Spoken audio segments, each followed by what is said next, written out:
Hey, well, welcome to our early intervention echo series. We're glad that you're here. This is our last one of this year. We do have registration up for our 2026 series, which is going to be around typical development and why that's important for us to remember. So hopefully you will register and join us next year. We are recording today's call. We use this for educational and quality improvement purposes. All of our recordings are available for you guys to share and review at different times. But by joining our session, you're giving us permission to have you be recorded with us. If you've not joined an echo session, we're thrilled to have you here today, and we hope that you continue to join these. They're great, useful information. We always have a subject matter expert. Today we are going to finish up with the Prader-Willi's clinic, so we have some great presenters that will be talking to us today. And then we always have a case presentation where we hear from all of you on the call about strategies, resources to share with others. We have a great presentation today from North Carolina. Wow, I just gave you guys a new state there, Rebecca. North Dakota. So we're thrilled to be hearing that perspective. And that's a way that we can do professional networking. Everybody on the call has such wonderful information and resources. And if you want to get to know them, please just email them. I love to reach out to Pat to ask her further questions about different clients that I'm working with. So continue to work on that professional networking. That's what Echo is really all about. We want you to be engaged. So ask your questions into chat. We'll make sure that those get answered. Email each other. Be engaged with that. So if you feel comfortable, turn on your cameras. And another way to do that is case narratives. So if you have a case that you want to celebrate or you want help or support on, please just consider doing that. You can reach out to Early Echo at usu.edu and we'll get you on that schedule. It's a great way to get so many recommendations. I think that this past year, we've given over 900 recommendations throughout the year.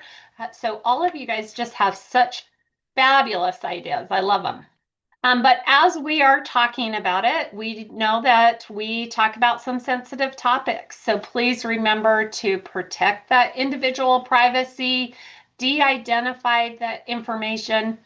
If you have any questions, you can reach out to one of our amazing hub members. They all have or will now all have an asterisk in front of their name. And that just makes them easier to find in chat. Echo etiquette. So please remember to respect our amazing presenters. Use the chat or raise your hand to ask those questions. Keep your questions brief and on topic. And then again, to always introduce yourself. And if you're comfortable, turn on your camera. Again, it's just that way to create that networking and that connection over this virtual world that we are living in. In order to get a credit of attendance, we do ask that you complete those surveys. And thank you to everybody who does those surveys. The surveys are what we can take back to our funding agency to show the impact that these echoes are making. So I really appreciate everybody who always fills those out, and thank you. We do also ask on the survey, there's a question about your address and your phone number. It's a way that we can then send you swag material, just as another way to say thank you for joining our sessions as well as completing our surveys. We store everything on our Canvas page. So if you would like access to our Canvas page, again, just email us at earlyecho@usu.edu and we will get you set up there. That's where all of the PowerPoints, the case recommendations, any of the handouts or anything that are shared during our sessions are stored, that you can go back and download or utilize in whatever way you would like. We do another plug just about those case studies. So if you're ever interested in presenting a case, I know sometimes that can be nerve-wracking to actually do a presentation. So if you want to have your case talked about, reach out to me. I will be glad to talk about and present your case so you can get all those recommendations. And then we also do have social media. So if you want to take a minute and follow us on social media, that's where we share resources, share information, and anything else that we get. And again, our series next year in 2026 is really all about that typical development and why that's important for us as early childhood providers to remember. I'm going to stop sharing and turn it over to Annabelle, Kaitlyn, and Mike.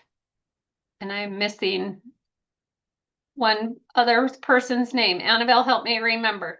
Brooke. Brooke. Okay. Awesome. Thank you, Janelle. Let me just share my screen. All right. Are we seeing the right view? Okay, perfect. So thank you again for having us back. So this is the second part of our presentation on the early management of Prader-Willi syndrome. So the first part was last month. We reviewed a case study of a new infant diagnosed with Prader-Willi syndrome. We talked about the genetics and the clinical characteristics, and we went through some of the early treatment goals in regards to oxygen, nutrition, and growth hormone therapy. This month, the focus is more on the therapy goals of Prader-Willi syndrome. So we'll be joined by our physical therapist and speech language pathologist, as well as Brooke, who's our family support coordinator, to discuss some of the social and family implications. So the presenters today, Kaitlyn, she's the speech language pathologist with our clinic. She's part of Intermountain Home Health. Michael is the physical therapist. He's with the University of Utah. And then Brooke is our family support coordinator who does lots of wonderful work for our families. And she's part of the Utah Prader-Willi Syndrome Association. All right, I'll turn it over to Kaitlyn to start with some of the speech goals. Okay, great. So I'm joining from my phone and my computer because my computer's camera isn't working. Can you hear me okay? Just looking for a nod. Perfect. So like Annabelle said, I'm an SLP. I do the Prader-Willi clinic every other month. And then I also work for Intermountain Home Health Pediatrics, where I mostly see infants working on feeding.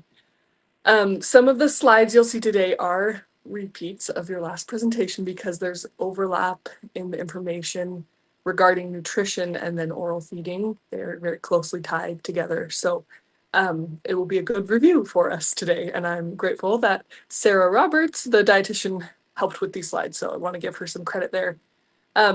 So like you learned in the last session, most infants with PWS will leave the hospital after birth with a feeding tube, typically a nasogastric tube.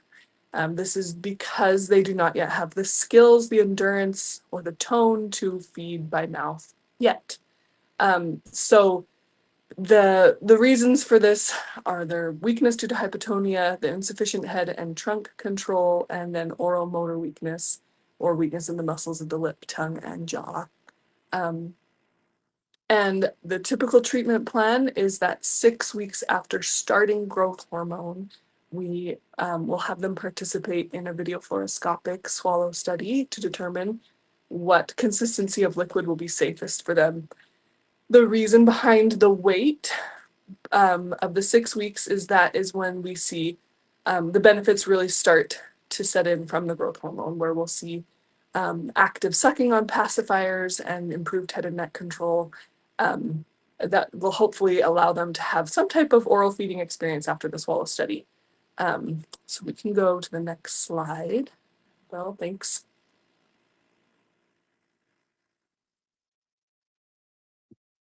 So the role of therapy in early feeding, whether it's SLP or OT or whoever it may be, our goal in those first 6 weeks after they start growth hormone and before they start growth hormone would just be to help the infant and the parent understand the benefit of positive oral stimulation and work on eliciting and then maintaining sucking skills with a pacifier or a finger.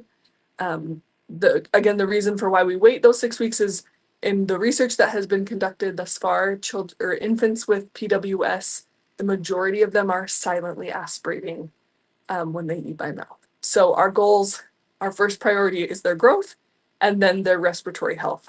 And that's why we have that waiting period. I find that parents really benefit from the information that can pretty confidently say 100% of children with PWS will eat by mouth, because it can feel a little bit,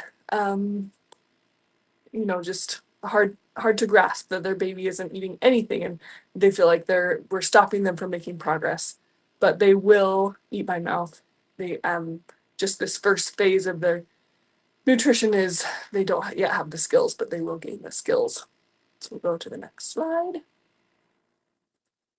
So in those first few weeks, if the infant is not willing to suck or has a weak suck, we're just working on stimulating that, particularly if they're on bolus feeds at the start of those bolus tube feeds when they're awake and alert. We don't really do any PO trials of liquid prior to the swallow study. We do often do tastes of milk or formula on the pacifier to help with that piece of it. And then I also like to help families remember that just overall body strength and endurance will aid with their oral skill development. So I really encourage them to work on exercises and interventions given to them by occupational therapy and physical therapy. So there's a little bit of repetition there. Again, that we don't recommend the early swallow study because nearly all will aspirate. So we want to give them the best shot for some oral feeding. And then it's that 6 week point that we see the benefits of the growth hormone. And then, as always, which is really nice, we've got development on our side. So if the infant does not ever take a pacifier with a functional suck or a bottle at around 6 months of age, depending on their gross motor skill development, we can then introduce cup drinking or straw drinking as well. All right, so this is a repeat from Sarah, repeat slide, that most babies will have severe oral or pharyngeal dysphagia. They'll require an NG tube. We typically try and stay away from G tubes just because later in life, when they do develop hyperphagia, the risk for stomach rupture increases, but in some rare cases, they are required. So it's not a never, but it's just a if possible, if we don't have to. But the good news is that the swallowing problems will improve over the first 2 years of their life, and most children will be full oral feeders by their first birthday. And then once they're out of this first phase of eating where they don't have the skills, oral and feeding aversions are not typically a concern that develops. Okay, so jumping back a little bit to once we have the results of the swallow study, the goal is to just increase the volume that the infant is taking by mouth as quickly as we can so that we can get them off of the feeding tube. Again, we have development on our side, so as they start to eat by mouth, they're also getting stronger in their bodies. They most likely can take more volume, just depending on the baby. So we wait for those results and then we kind of move forward confidently with that. Obviously paying attention to any changes in their respiratory health, but typically they're good to go. So like I said, the infants are most often done with their feeding tubes between 9 and 12 months, and then only a handful of children require thickening past the age of 12 months. So when it comes to the introduction of solid and pureed foods with the hypotonic characteristics of children with PWS, they're generally slower to move forward with their texture progression. So we work on, appropriate options with the dietitian to make sure they're getting a variety in their diet, and then we work on chewing skills to help them be able to handle those different textures as they get older. Okay, moving on. So if you have questions, please put them in the chat or save them for after, but we're moving on from the feeding section. I'm probably going way too fast because I'm a little bit nervous, but that's okay. We'll just give more time to Brooke. That'll be great. I'm sure she's so glad. So speech and language development. From the Prader-Willi Foundation website, 88% of individuals have reported receiving speech therapy within their lifetime. So it's a pretty standardized piece of their care. At the PWS clinic, I provide families with information about early language learning around the age of 1. I find before then there are some families that are just ready and open for any and all information, but it can be overwhelming. This diagnosis can be very overwhelming. So at that point, I say the best thing you can do is read to your babies, read to your kids, and focus on just loving and connecting with them, and then we can work on strategies as they get older. There are some diagnoses that are very common in children with PWS. So most children with Prader-Willi syndrome will have dysarthric speech secondary to hypotonia, which is a slowness or weakness of or incoordination of the muscles responsible for speech due to damage to their neurological system. And so those children benefit from reminders to slow down, to speak loudly, to get good breath support, to sit up nice and tall, that kind of thing. In early childhood, that's not something you would necessarily address, but just something that parents can be aware of for later on in life, or they may hear the quality of their child's voice and think, oh, it's so breathy or so light, that kind of thing. So working on projecting and having fun with sound, making different sounds together in play. Some of the children with the UPD, PWS will have typical speech, but most patients will require or need articulation therapy as well through school years to work on speech sound disorders, which I think is also on the next slide too, so we'll see. Not yet, maybe it's coming. Another diagnosis that is pretty common, well, I should say I have right there that it affects 30 to 44% of the PWS population, is childhood apraxia of speech. This is something that is kind of debated in early childhood if a diagnosis is appropriate before, the age of 2 or 3, that kind of thing. So I find it helpful for parents to start to adapt strategies to address this without maybe even having an official diagnosis. And that would be focusing on simple sound combinations and back and forth play routines, work on repetition together and saying the same kind of sounds together to help with the co-articulation piece and the repetition. A very small percentage of children with PWS may require a communication device or iPad app, an AAC device, to help with their communication skills. Here we go. So like I was just talking about, articulation therapy, especially in the earlier years, we want to focus on kind of motor speech principles for strategies with the family. So focusing on getting repetitions of target phonemes in consonant vowel or vowel consonant, or consonant vowel consonant, that kind of thing. So that could look like making a game of boo, and instead of saying peekaboo, only saying boo back and forth, so that it's easier for the child to try and attempt to say that as opposed to peekaboo. Oral motor exercises like blowing or using kazoos or moving their mouth that in ways that aren't associated with speech sounds are not evidence-based for improving their communication skills. And then a little more long-term, outside of the early childhood lens, with PWS, we focus on intelligibility and their ability to connect with peers rather than perfection. So some children may not ever get like a perfect R, and we talk about it with the family of what their priorities are, if they want their child to continue working on it, or if they want their child to be able to focus on other things and learning new things rather than continuing to kind of hammer on a specific speech sound that is difficult for them. All right. So that was kind of our speech section. So speech is the production of language, and language now is kind of the what and the how that we are saying. So language disorders and delays are very common in children with Prader-Willi syndrome.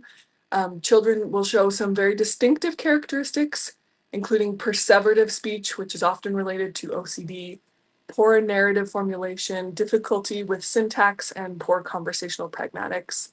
So many will have slow processing time and kind of sticky thinking. PWS can interfere with the brain's ability to summarize and sequence events or stories in order to communicate them more effectively.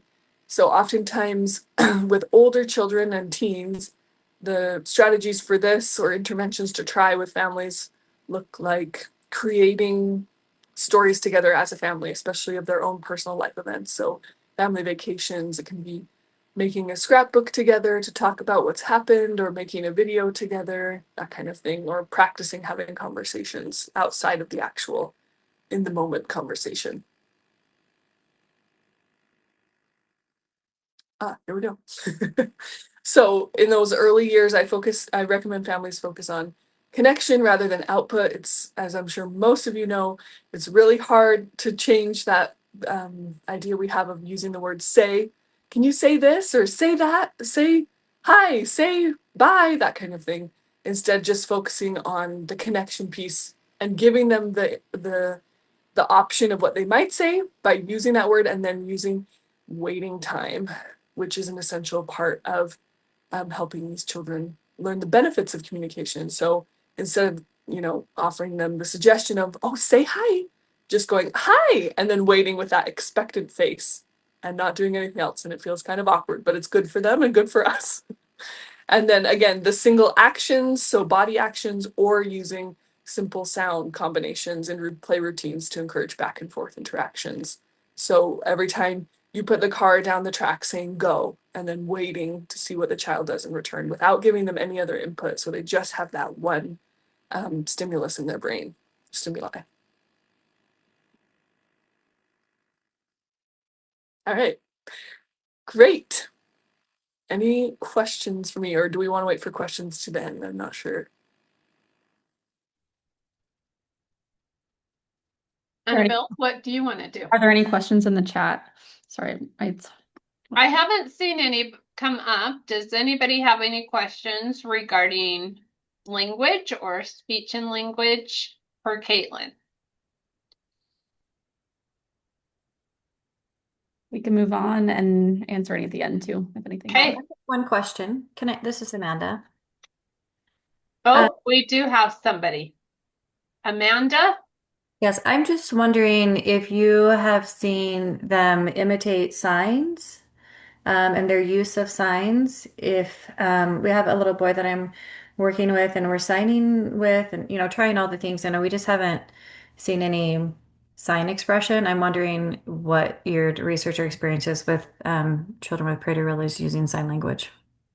Yeah, I have seen children use it, but I didn't really mention this, but there's such a spectrum in their presentation and development that it's kind of dependent on each child. So I definitely think it's something to try, but if you feel like it's not taking, or it's not, going how you want it to, you can always try like a picture communication, that kind of thing, and that would lead to AAC, hopefully a little more technical AAC, with still the goal that spoken language or verbal speech would be the end goal. But I have seen some children use sign language. All right, thank you, Kaitlyn. So we'll move on now to Michael with physical therapy.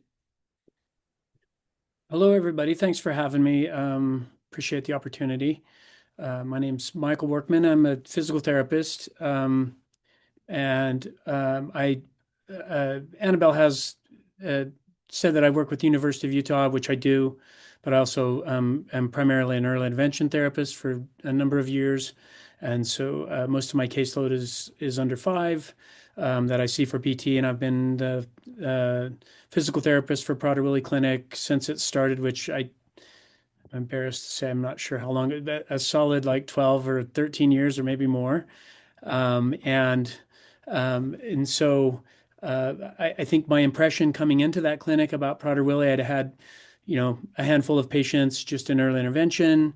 But over the course of the last decade, it's a fascinating diagnosis. It can be very challenging, obviously, for the people that have it and their families. But a few things became really clear to me that I wasn't really expecting, about the diagnosis, and I'll touch on a few of those as we go. But from a gross motor standpoint, it's the combination really of the low muscle tone and weakness, along with the cognitive impact that I feel like slows the kids down over those first 1 to 2 years.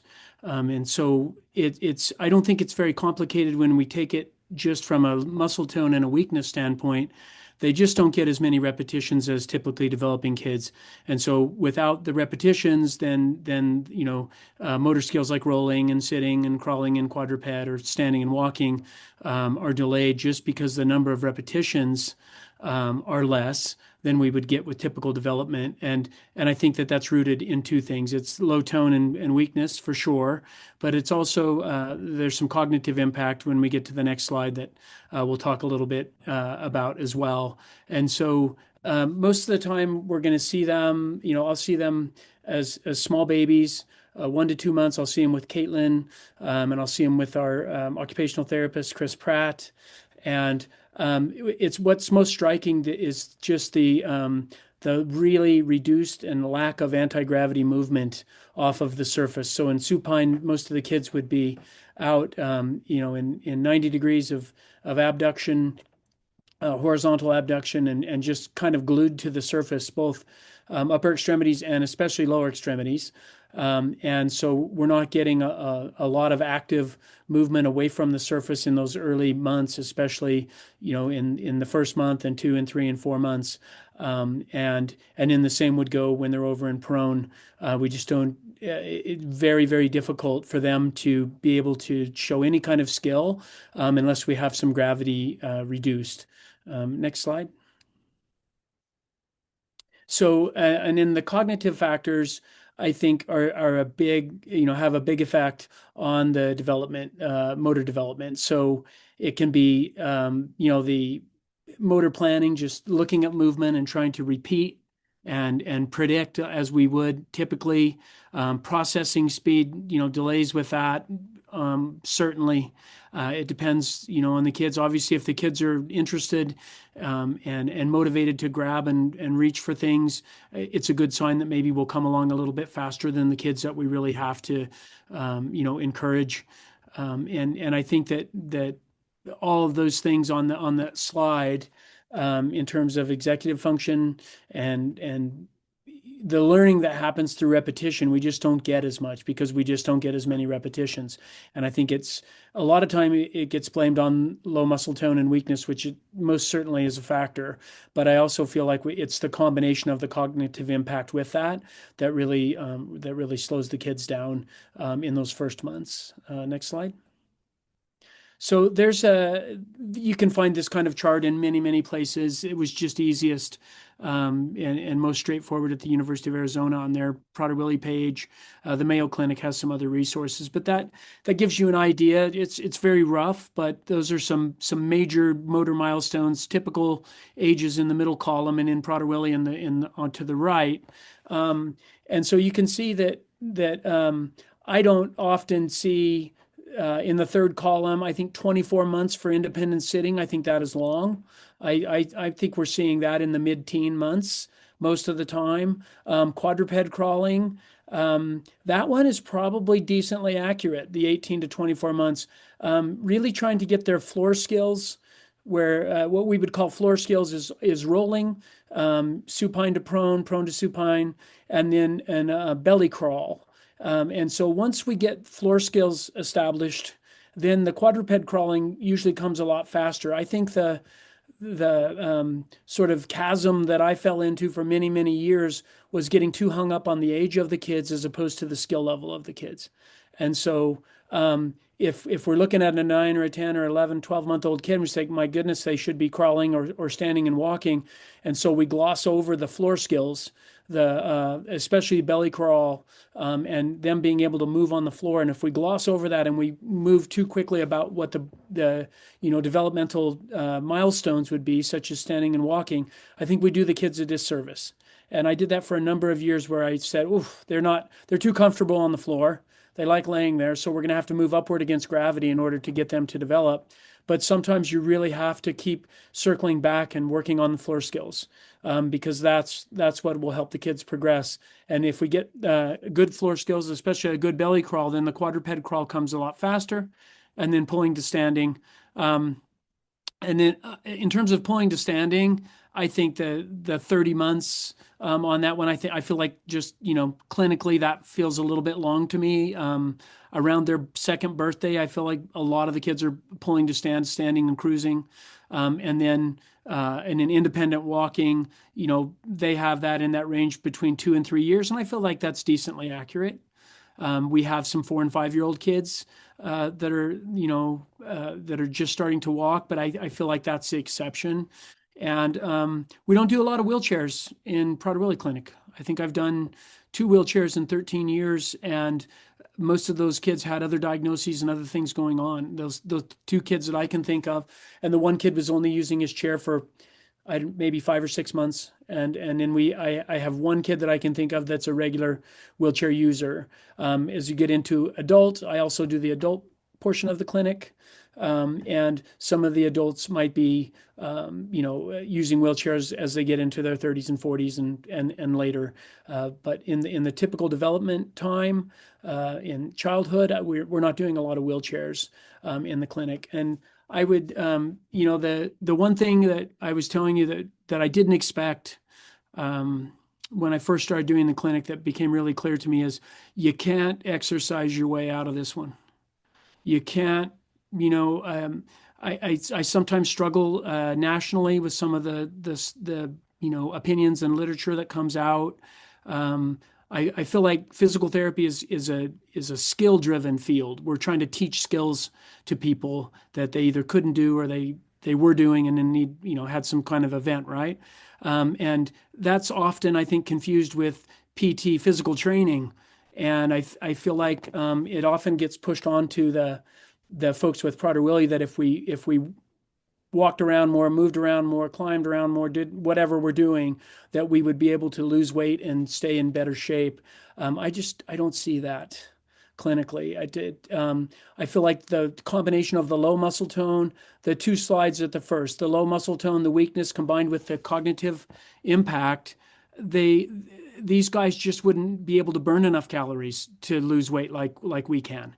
And if we were able to get them to burn that amount of calories to lose weight, orthopedically, they would just break down because of their alignment and their muscle tone and just the way their skeleton is put together.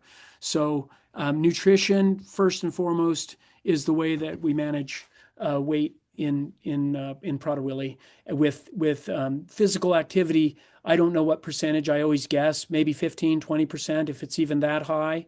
We want people to be active. We want them doing things, but we can't exercise our way out of Prader-Willi as hard as many people have tried. Next slide. So just a quick note about orthotics in Prader-Willi. That's a foot plate orthotic, a shoe insert, much like we might wear. Almost all of the folks with Prader-Willi would have forefoot pronation.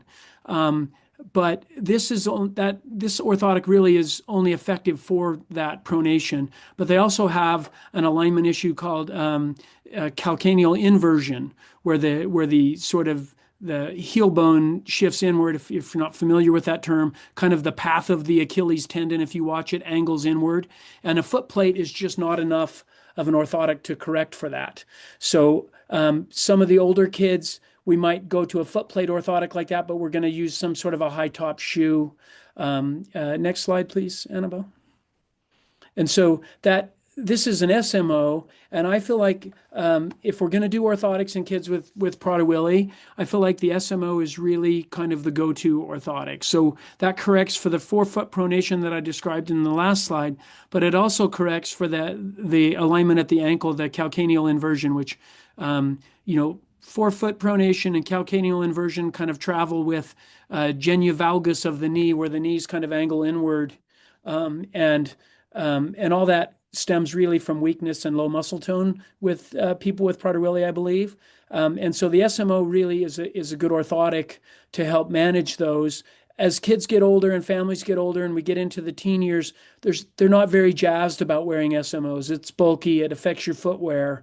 And so, like on the prior slide, we use a foot plate, but then try to use footwear with good ankle support. It's not as good as an SMO, but in terms of compliance, I generally find that to be more successful, especially in older kids, teenagers, and adults. Next slide, please. This one is the one that I think gets overused in Prader-Willi. So there's an old physical therapyism that says that we try not to lock up a joint that's working. And so in this brace, the AFO, because it has that piece that goes up to the calf, it prevents the ankle from working and prevents the ankle from getting stronger. So we're taking a population that's already weak, and then we're stopping that population from being able to use their calf muscle and get stronger in terms of being up on their feet and functional on their feet. So there is a place for AFOs in PWS, but I feel like it's a very slight window in those kids that are 24 months to 36 months. If we just can't get them to stand with quality and be able to spend more time on their feet without fatiguing out, then we might go to an AFO at that point. But generally, the window for use of the AFO is very short, just enough to get them onto their feet where then they kind of catch the bug of where standing is fun and enjoyable, and then we're quickly kind of coming back down to an SMO because we really, really need the ankle strength for that. And so I try to not use AFOs in Prader-Willi, but I feel like I do see a lot of kids coming in with those on that maybe the SMO would be a more suitable orthotic for that.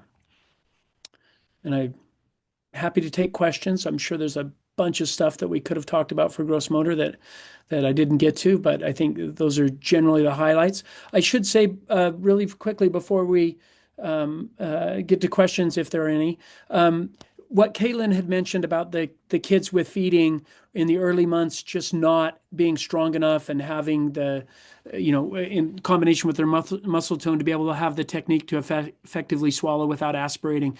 So we in those, even I'll get kids that come in at 2 months old, 6 weeks old maybe is a little bit early, but definitely at 2 months, 3 months for sure.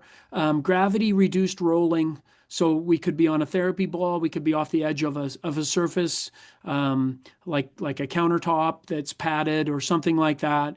But if we reduce gravity and then as we're rolling with gravity reduced, it's the lateral flexion of the neck, the head and the neck, that really we start to get strength in the head and the neck. And so I really emphasize that to the parents, work with all the parents on that with rolling, try to communicate and collaborate with early intervention therapists to work on head and neck strengthening through gravity reduced rolling, because one of the best ways to get them to be able to swallow.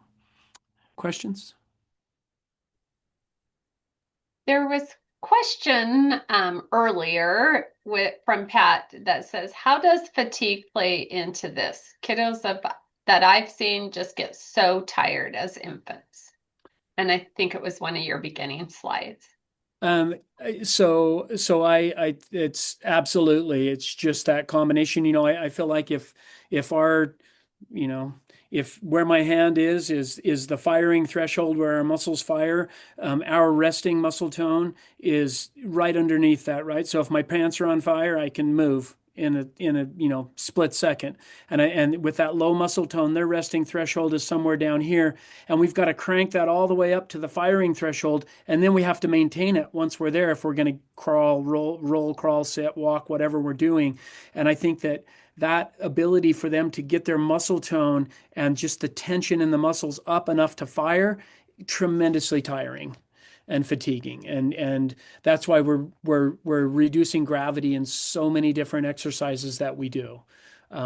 It takes us months and months to get to full gravity with PWS, especially with like the floor skills I was describing. So 100% agree with that. It's something we see very often. All right, thank you, Michael. Any other questions before we move on? I do have to, I have another commitment that I have to go to, but I just want to thank everybody for the opportunity. My email's in the chat. If there's anything that we need to collaborate on or any other questions that we didn't get to, I'm happy to answer those. Thank you very much. Thank you. All right, we'll move on now to Brooke with our family support organization. Okay, hi guys. I'm Brooke Ramos. I'm a part of the Utah Prader-Willi Syndrome Association.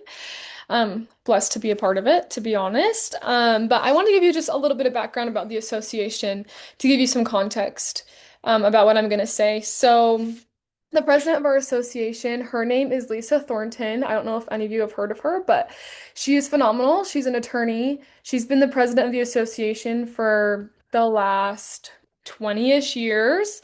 She has a daughter named Kate with PWS who's about 23 by now.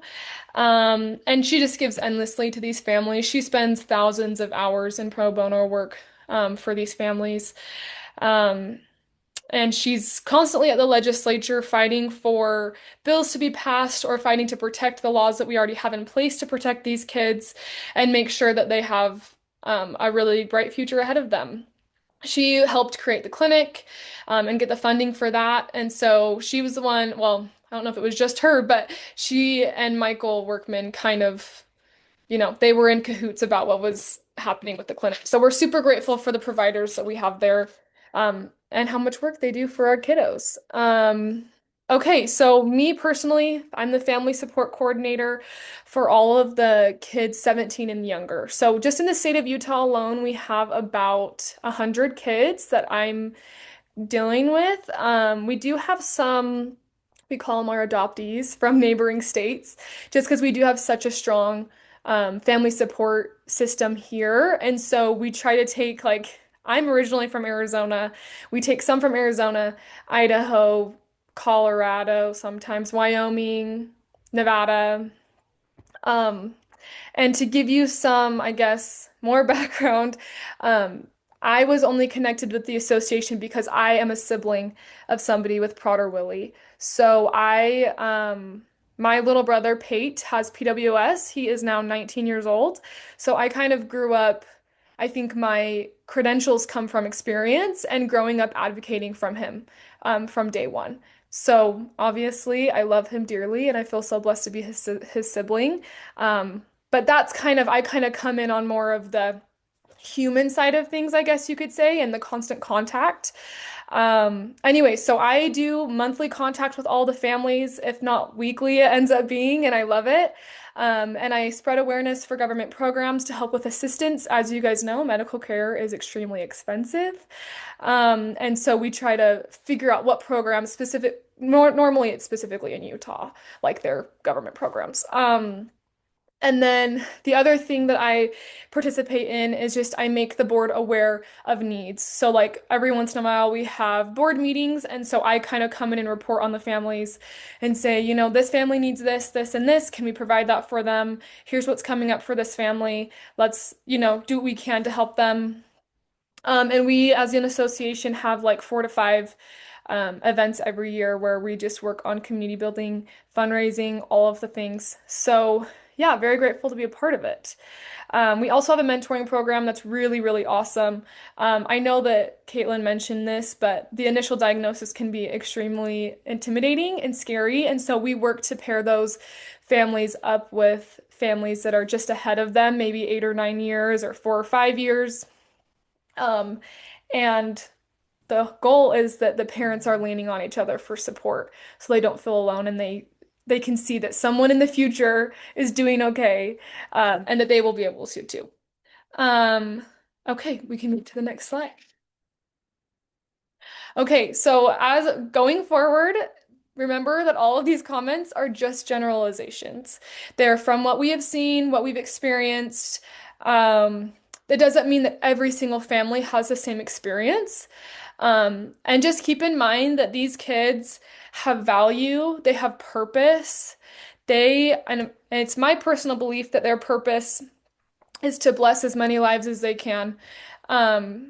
and touch as many people as they can. I think anyone who's a provider to these kids knows how special they are. I think anyone who's interacted with these kids knows how special they are. So just keep this in mind as I'm kind of presenting some more dreary facts and thoughts. We love these kids. We're so blessed to be around them. Okay, we can move on. Okay, so I wanted to talk about family dynamics, right? And moving into, I guess you could say, like the infancy stage, kind of what parents are going through and what families are going through right at birth and maybe through the first maybe 1 to 2 years. It's important to remember the financial impact that this diagnosis has on families. Typically, we're seeing NICU stays that are about a month, a couple weeks to a month, and a lot of our families are just financially decimated by it. Majority of their savings will go to these NICU stays.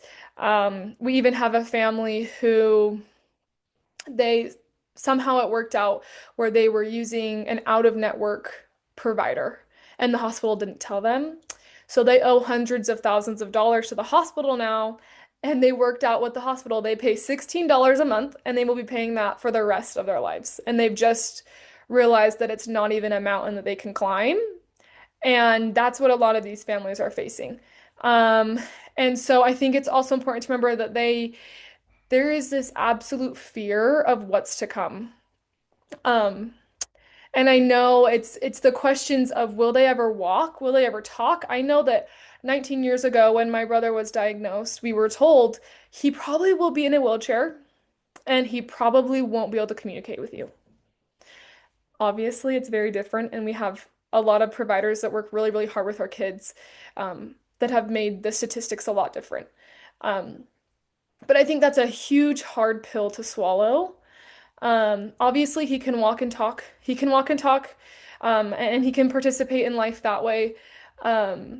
But it's extremely intimidating. This is an extremely intimidating time for them.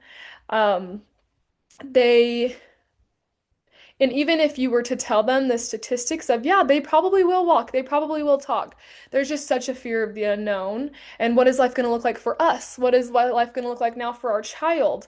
If you have other children in the home as well, now we've got to worry about what are we going to do for our other kids? How are we going to keep their lives normal while accommodating this new diagnosis?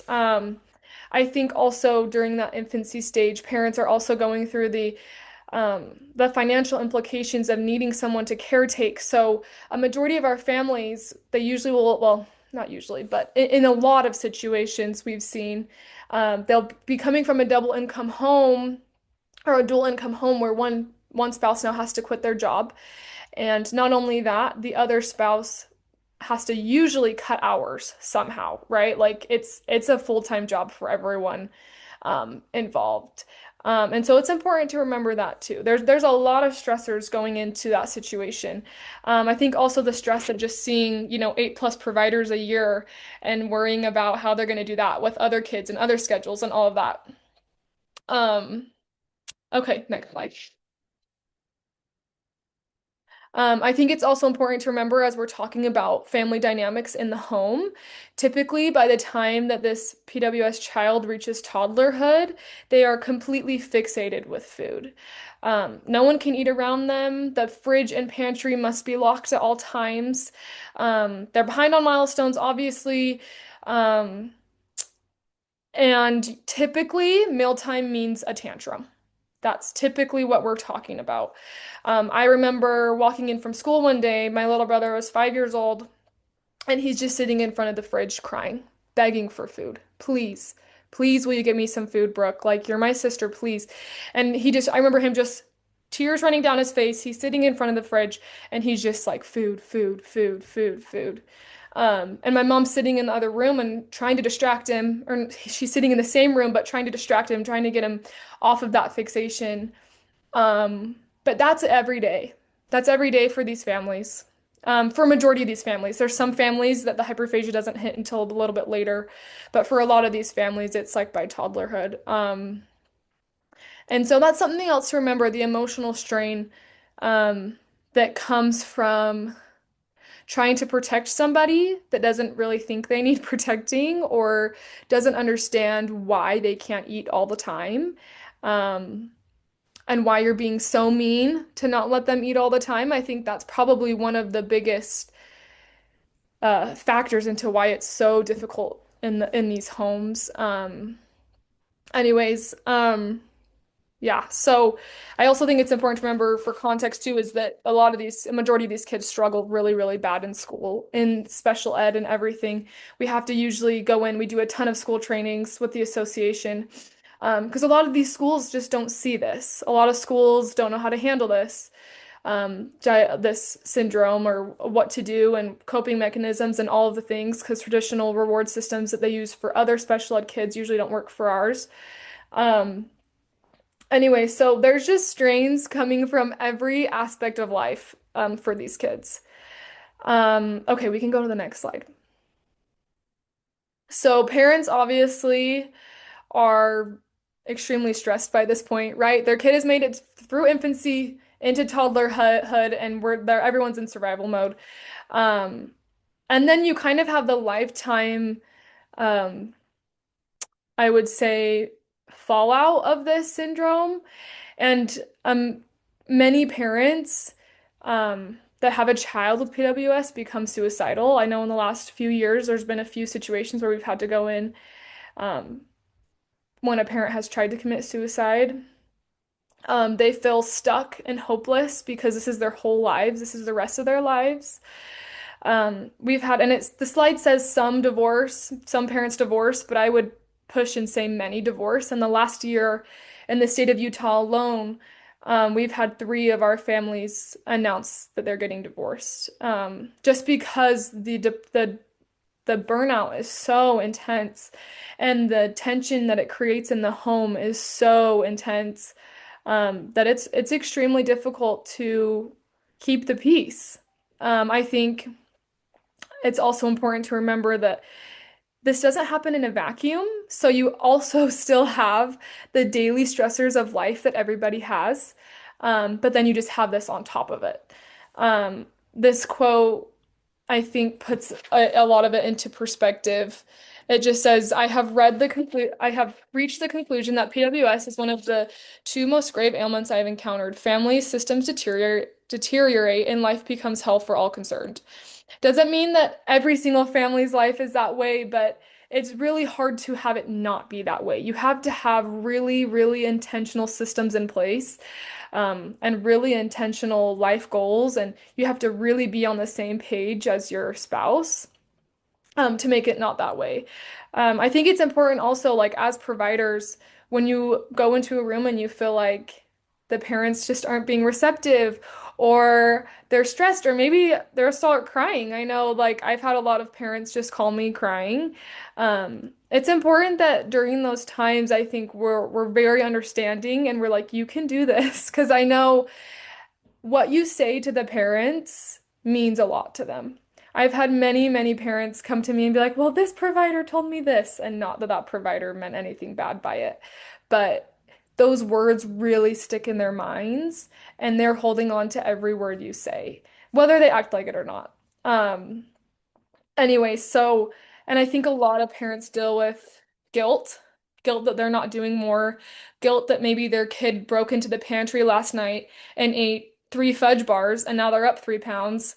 But they did everything they could to try to stop it. Um, and so it's just important to remember that and have some compassion for these families. Okay, we can move on to the next slide. Okay, so as a sibling, this is probably where I'm the most knowledgeable. However, again, I recognize it's not every single family's situation, and I recognize that I'm taking from my experience and then all the experiences that I hear from on a daily basis. So there is very little control over your own life when you are a sibling of a child with PWS. Typically, your life is commandeered by whatever that child's needs are. Um, they're typically the siblings are almost forced to take on a parental role at least a little bit. Um, no matter what the parents are doing to try to stop it, I think it just naturally happens, right? Like your siblings having the fifth meltdown of the day and you feel like you can go provide a toy or a distraction to stop it, you're gonna do it, even if it's not your place, as the sibling. Um, I think that they also can experience that same caregiver burnout that the parents are experiencing. They're also experiencing at least a small percentage of that. And they see it. They see it in their parents. They see that they're struggling and that they're burnt out and they're exhausted. And so the last thing they want to do is add to that stress. So I've seen that so many siblings almost melt away and not have their needs met because they're too afraid to say something because they don't want to add to the stress the parents are already struggling with. Um, just as an example of taking on a parental role, my junior and senior year of high school, I got special permission from the school. I would get out of school early and I would go pick up my brother from his junior high and I would take him to his therapies every week for the last 2 years of my high school experience. My mom was going through cancer treatments at the time, so she was unable to do it. And that's just one example of, yeah, life still happens. You have this PWS diagnosis, but then you're also dealing with cancer, or maybe you're dealing with, you know, someone in your life passing away, right? You're dealing with still the same normal life experiences that everybody else is dealing with. You just also have this added stress now. Um, and so it's just important to remember that. I think 90% of siblings have PTSD from what happens inside the home. A lot of it can become very physical. I would say a lot of our children can become physical when they don't get what they want and they are having a meltdown. And sometimes the siblings are the victim of this physicality, and it's really sad to see. Again, the emotional stress of just living with that tension in the home all the time. Um, I remember many arguments of who left the pantry unlocked. It was you. You got home last night, so it was your fault. And just having that extra stress, right? It's just a lot. I will hurry up. Let's move on. Sorry, I'm just droning on and on. Okay, so it's important to also remember no PWS like individual will ever be independent. They always need, they're never going to be able to have unsupervised access to food or money. So they're always going to need someone in charge of them. That usually means guardianship as an adult. They're always going to need a caregiver. Um, and then typically we have a lot of our adults that end up in group homes. Um, and a lot of them outlive their parents, especially as their parents kind of start to reach their end of life. Um, they usually will put them in a group home just because the care needed. Okay, we can move on. Okay, so MCCW. Okay, so this is where we want to talk about government assistance. There's two huge programs in the state of Utah that I help families apply for. The first is the medically complex children's waiver. It's important to remember that it's temporary in the sense that it relies on, so when you apply, it's a point system. So you say, my child needs, let's say it's oxygen in a feeding tube. That's really, really common for the infants. Um, and they give you points based on like how many devices you need, how many therapists you're working with, or providers. And so when you get taken off oxygen or the baby no longer needs the feeding tube, your points diminish, which means that you could not qualify anymore. I believe it's out of 30 points based on what other families have told me. So we'll have a family starting at 28 points or whatever, and so they get onto the program, but then their child turns 9 months and maybe they get their feeding tube out and now they no longer qualify. So that's kind of it's it's kind of like two sides of the coin. And so the benefits for this one are Medicaid usually get about 5 hours of respite a week, so that's awesome for these families. And then the wait list is usually a couple weeks to a couple months. So, well, usually it's more like a couple weeks. You have like a nurse caseworker who will qualify you for the program every 6 months about.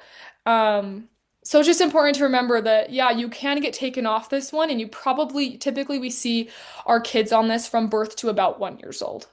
Um, and again, depending on like how many medical devices they need. Okay, next slide.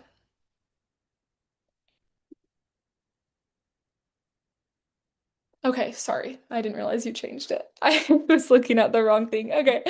The other government assistance program that we help our kids apply for, it's short name it DSPD. This one, the wait list is usually like 4 or 5 years long. So we get typically when I'm dealing with a new baby, I will apply them first, help them apply first for MCCW.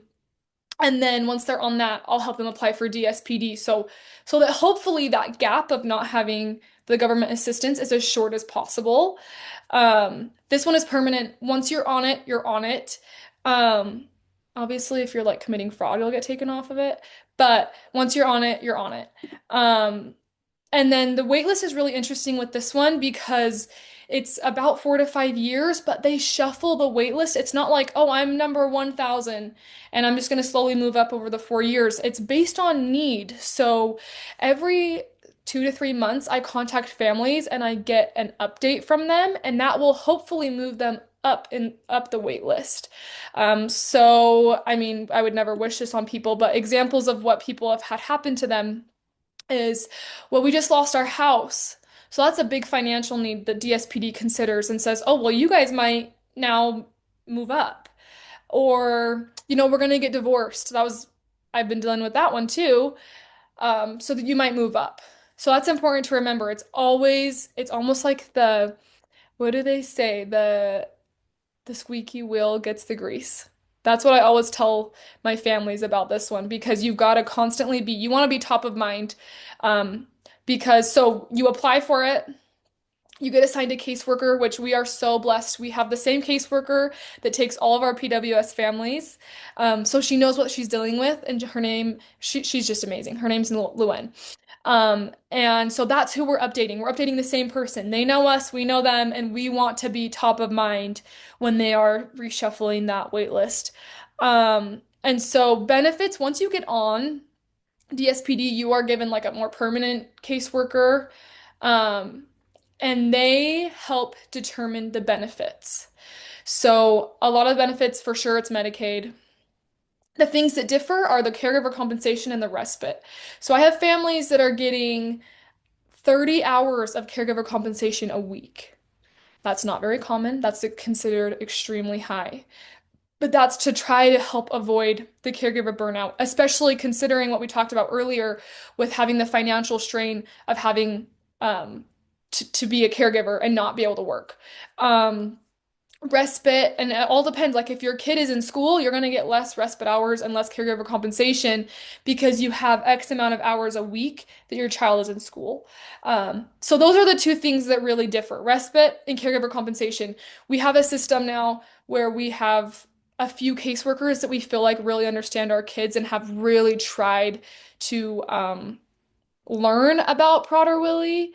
And so we try to refer our kids to those caseworkers when they get on DSPD, because we just feel like they try to understand what they're going through and they try to help them as much as they can.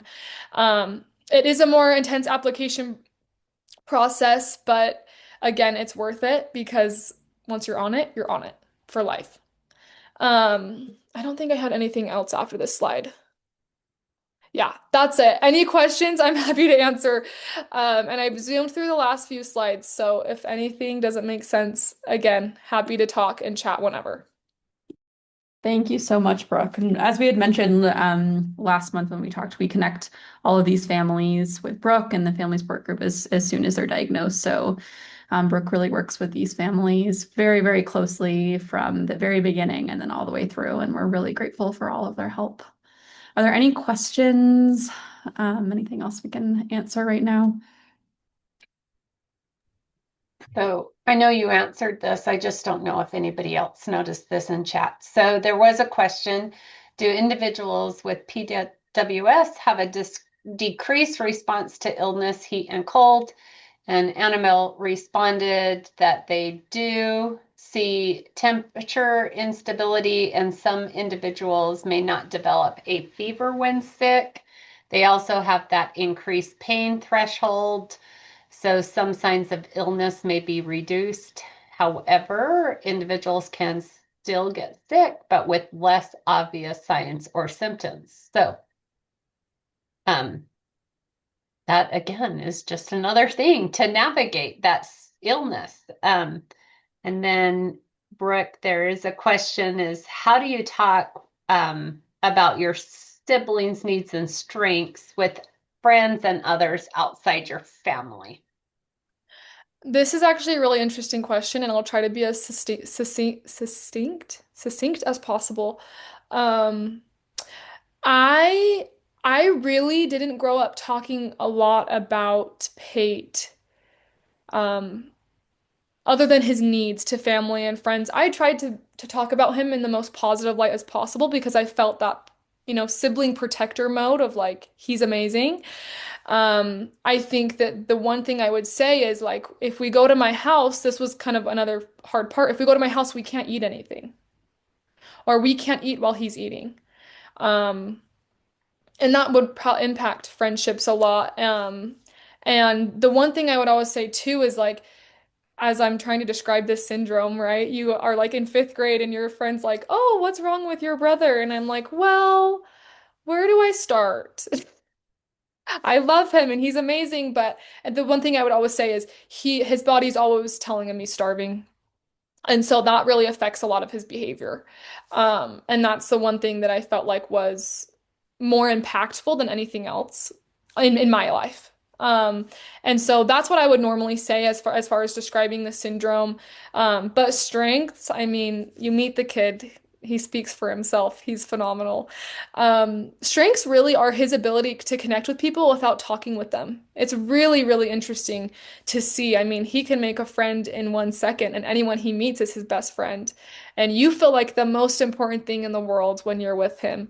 You feel like you are just $1 million. So yeah, that's kind of what we would say. I mean, especially like, for example, he loves football and basketball and sports and horses. So that's like easy for him to connect with others. Um, so yeah, I don't know if that answers your question.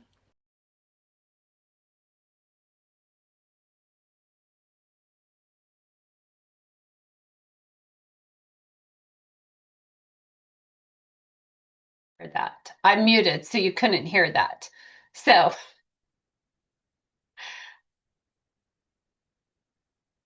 other questions?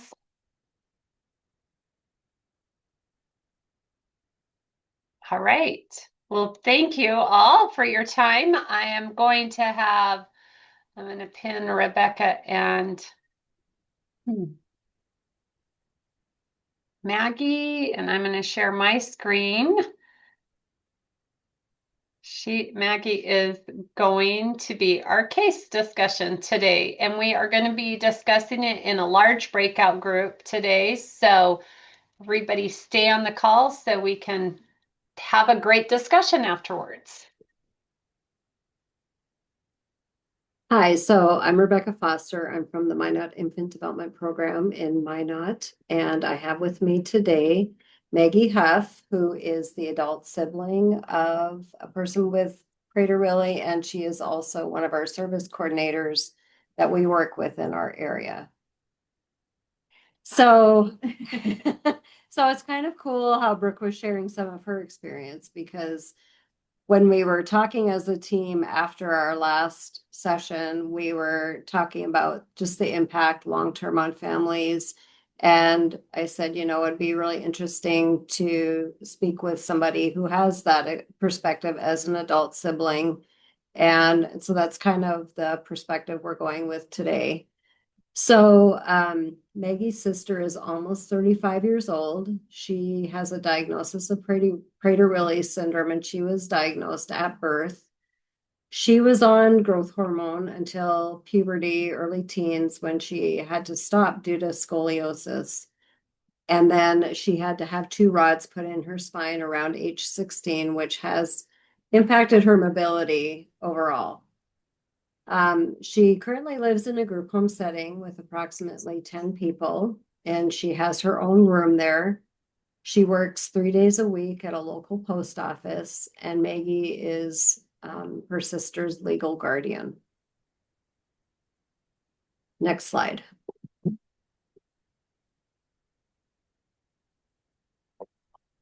So Maggie was sharing with me that her sister's communication is pretty easy to understand. She can communicate her wants and needs, but she does struggle more with planning for her wants and needs and then communicating those ahead of time. And a good example Maggie shared with me was that her sister called her from the doctor one day recently and kind of asking for help. And Maggie, was like, oh, you could have told me you were going to the doctor. So just kind of planning ahead for those things, asking for help when she might need help. Her sister loves sports as well as Brooke's sibling. She does play basketball and bocce ball in the Special Olympics. She loves to watch scary movies, and she loves to watch sports. Maggie said that her sister is really good with numbers, and so she can manage clocks, and in the past she's managed scoreboards at sporting events. So things like that are a real strength for her. And having that communication being easy to understand is also a strength. So next slide. So the biggest concern for Maggie's sister right now is just the size and the challenge of that and how it's affecting her overall mobility and health. And they've sought resources to help support that. One person they saw as a dietitian who was really promoting a restricted diet, but it basically was impossible to follow, and so that was not successful. They've tried Ozempic, which did help with her A1C markers.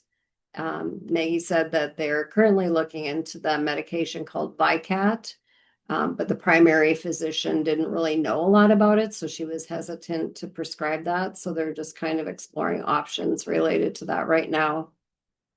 And then another area of concern is just that conflict between her sister enjoys getting out and doing things, but also struggles to get out, and she may need a lot of encouragement to leave her home to get out and do things in the community. And then just communicating about her wants and needs, planning ahead to meet those needs, like going to the doctor is a challenge. Do you want to share anything more about that? Like Brooke, I love talking about my sister. She's one of the coolest people you ever meet. But yeah, like going through all of this, like even like seeing she was diagnosed at birth. Like we were in a town of 3,000 people. She was airlifted to Minot when she was born, and there was a military doctor here that looked at her and was like, Prader-Willi. Yep. So she was diagnosed from birth, and we met people from all over the place after she was born, and they're like, how in Minot, North Dakota was she diagnosed, 35 years ago, so early. Yeah, and just all the things as she was growing up and the differences. We were not good about the food because she did not really have any food behaviors until she got older. And then, I mean, my whole family were always on some sort of diet. So it was not, nothing was ever locked. Nothing was very well controlled. We all tell the great story how she borrowed my sister's graduation money and ordered food from the pizza place in town. Like she was very resourceful. So the food was the biggest thing that we should have definitely started sooner. But yeah, she's very social. She loves to get out. She's really motivated when she wants to do something, but it's just sometimes the planning and organizing and getting things so she can do those things. Okay, next slide. So goals would be just working on keeping mobility needed for self-care and for participation in her preferred activities.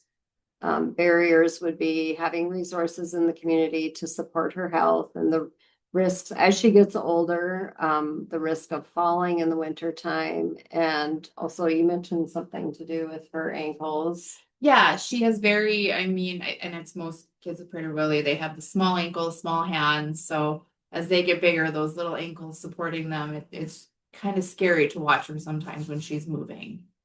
And then successfully planning to meet the wants and needs for community participation is probably gonna be a lifelong Oh, yeah. challenge. Yeah.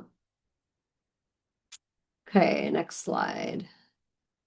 So yeah, so what we wanted to open up a discussion about was just ideas and resources as we work with families and, thinking of some of the things that Brooke Ramos said as well. How can we support families to be strategic from the get-go on managing the eating challenges, the hyperphagia? And then Maggie was sharing that she works with a family and their child is 8 or 9 years old now, and the family has been on the Mediterranean diet since he was really little. And so that's a strategy that they're using. So just ideas of how you can help families forecast down the road what might be successful, and then recognizing the struggles that they will have for the long term, and finding things that they're good at to promote positive opportunities, positive mindset. So we would open that up to the group just to kind of talk about. Brooke Ramos, if you're still on, you can pipe in too on some of those things, like looking back, if there's things that you can see that maybe would have helped or to do things differently. Let's see if we can change. So I'm going to stop sharing so you'll be able to see everybody. I'm just putting your questions kind of in chat what I heard. So I heard that you wanted us to start discussing, like, how can we as providers support families from the start, ways to help families with long-term outcomes or positive opportunities, and encourage help. Is that correct? That sounds good. Okay. So anybody can come off mute and ask questions or give strategies and suggestions with this.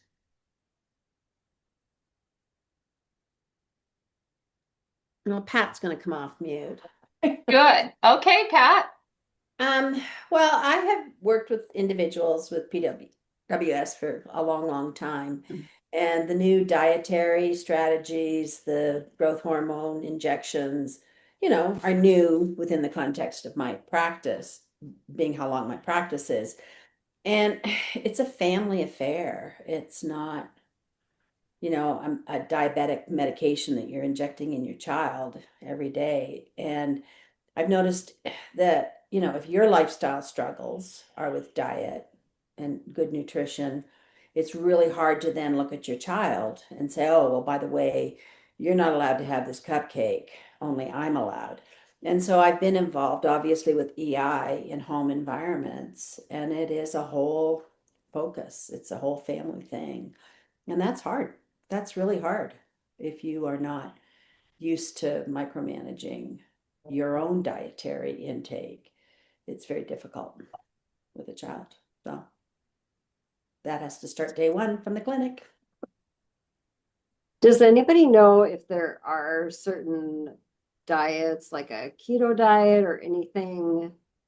Maybe Maggie, you've heard. There is a Prader-Willi food pyramid that they follow, and it's restricted calories and a lot more fruits and veggies and stuff. I know the dietitian we went to didn't really have any knowledge on it, so it wasn't helpful, but really just pushes the veggies, especially to fill up with that. So you just feed that on your plate at least, so you have more going, just so you feel like you're eating more. Right. Yeah, I think in our clinic, Sarah really takes an individualized approach for each patient. I do think that if the Prader-Willi Association has a Prader-Willi plate example of what that looks like, and so that's sort of what we try to follow. But it is really hard, as Pat said, making the adjustments for the whole family. So it's something, usually now with people being diagnosed so young, we have some time to start making those adjustments and start prepping that. But it usually is, pretty big adjustments for all the siblings and for the parents too, and having more structured meal times. So we try to, start little steps in the beginning while the infant's still, on NG tube feeds and it doesn't matter as much, and kind of prep for when they're a toddler and it gets more difficult.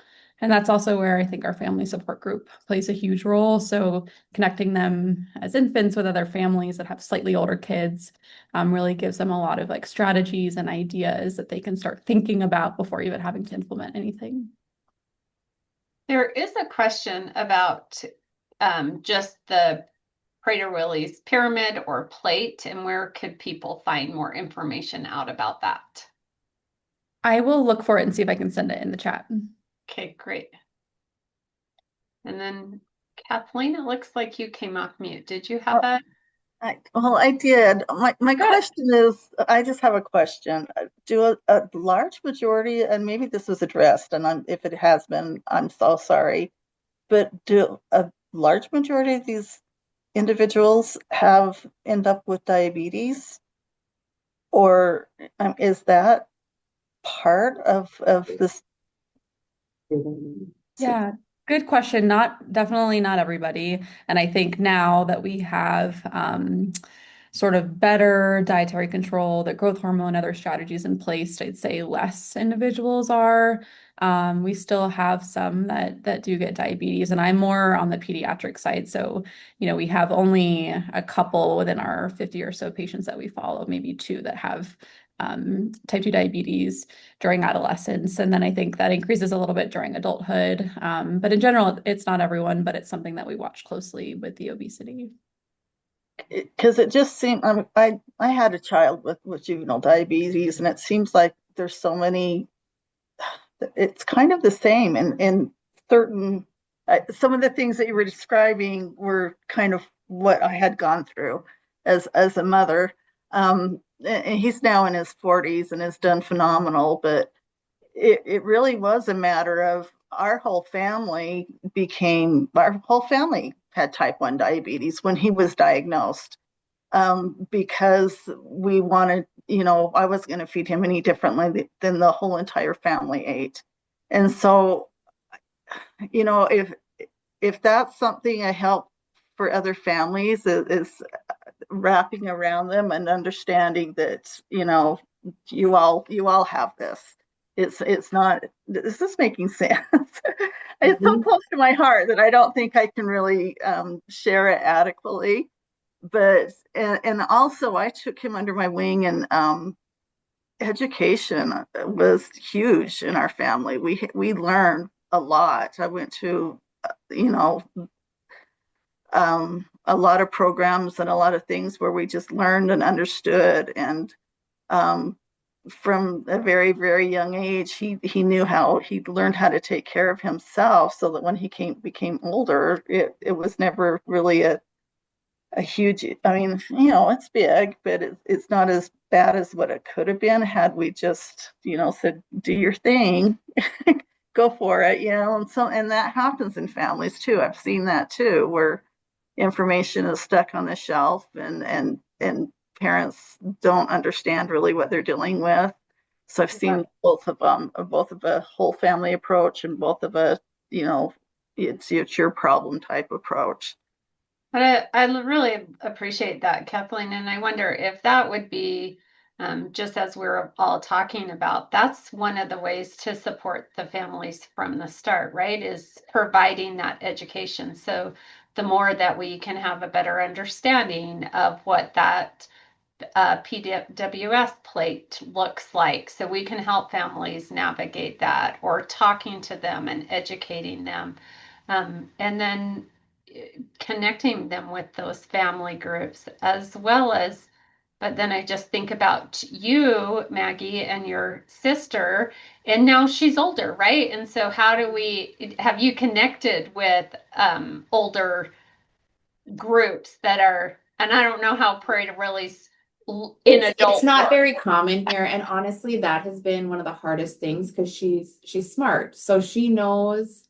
She doesn't need line of sight wherever she is, but she's had to have it like I'll get a call, oh, she's at a basketball game with like, 3 pieces of pizza in front of her because she's smart enough to know no one's watching me right now. I'm going to go get this. Or, even when she was younger going to school, she was very good. And that's how people show appreciation sometimes. So she'd go work a scoreboard for somebody and they'd pay her with concessions, So food is tempting and, especially when you restrict it, when you have access to it, you want it even more. So that has really been a struggle with her. I told Rebecca she just moved into a new house about 2 weeks ago.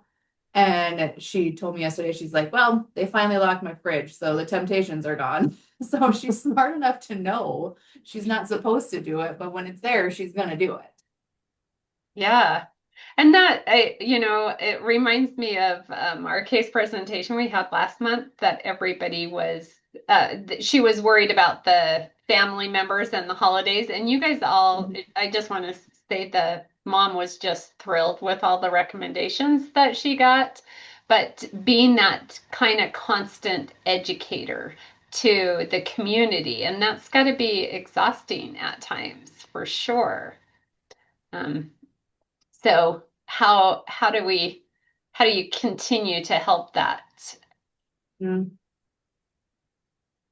One thing I was thinking too is, I don't know if you've had this in Utah, but they're trying to get a program. I think it's a national program called Sib Shops.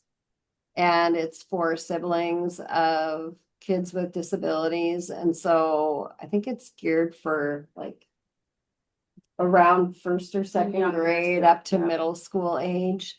And so something like that, if you had that in your area, would be a really good resource for siblings because it would kind of give them the space to talk about some of the challenges that they experience as siblings and have that peer support network, even though, kids would be there who have different challenges, but just that connection. I attended the Prader-Willi conference years ago, and there were sibling groups then. I think we were in like Atlanta, Georgia or something, and it was all siblings of people with Prader-Willi, and just hearing like one of them was like, yeah, if we misbehave, they don't get supper that night. And we're all like, what? Like that was how strict some families were. And this was, 30 years ago. So just to hear how different people were doing it, and I don't even know if that's even a thing anymore, but it was very interesting to hear. Wow. Can I just interject one more thing that was very helpful? There was like this is how long ago it was, a video game that was made for diabetes, maybe some apps, and maybe if somebody's really I mean, I think the key is educating when they're young. And sometimes we don't have enough information for them when they're young so that they can grow up with it and know what they're supposed to do when they're older. But we have all this information that's geared to adulthood instead of to children, which they can grasp onto these concepts if presented in a way that they can understand it. So I don't know if somebody wants to make a fortune off of a video game or children with syndromes. Yeah, there you go. That's right. So before I let everybody, I was just going to say one thing that I think early education of the child is so important because I used to visit one little girl at her daycare and she sat away from the other kids, but she knew why she was sitting away from the other kids because she needed to eat her food and they could not look at her food because they all got school lunch and she came with her own special, but she had she could just rotely say, yeah, I'm not supposed to eat that food over there and they're not supposed to eat my food over here. So I think early is good. Right. And then before I let everybody go, there is a question, Annabelle. Are PWS children in constant pain from hunger? It's a good question. And I think, we don't totally understand what they're feeling, but I certainly think, especially with some of our individuals with PWS, that are less intellectually delayed, that sort of have more awareness of what's going on, that the hunger significantly affects them more. And it's something that they're constantly thinking about. And so because of that, it creates so much anxiety and behavioral difficulties that become sort of one of the most prominent things that we're dealing with. Um, so I don't know if it's, such like the hunger pain that we feel if we're hungry, but I think sort of more this just constant drive and thinking about food all of the time that can create such significant anxiety for these individuals. Great. Well, thank you all. I've kept you a minute past, so thank you for the great discussion, information today. And thank you again for taking our survey. We will hope to see you January 7th of 2026. And I am choking and saying that, like, I don't want, just kidding. And we'll be going over our typical development and why it matters in early interventions. So thank you all. Have a great holiday season, and we will see you January.